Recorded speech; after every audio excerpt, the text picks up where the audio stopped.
الذين آمنوا وعملوا الصالحات سندخلهم جنات تجري من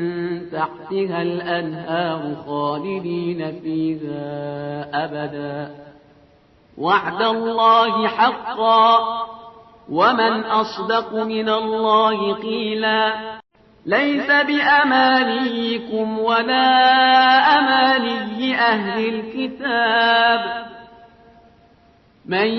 يعمل سوءا يجز به ولا يجد له من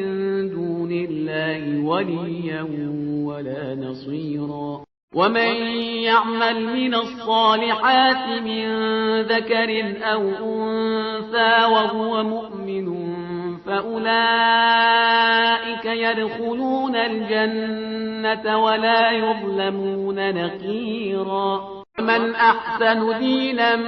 ممن أسلم وجهه لله وهو محسن واتبع ملة إبراهيم حنيفا واتخذ الله إبراهيم خليلا ولله ما في السماوات وما في الأرض وكان الله بكل شيء محيطا ويستفتونك في النساء قل الله يفتيكم فيهن وما يتلى عليكم في الكتاب قل الله يفتيكم فيهن وما يتلى عليكم في الكتاب في يتامى النساء اللاتي لا تؤتونهن ما كتب لهن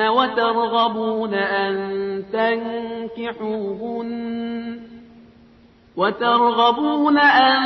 تنكحوهن والمستضعفين من الولدان وأن تقوموا لليتامى بالقسط وما تفعلوا من خير فإن الله كان به عليما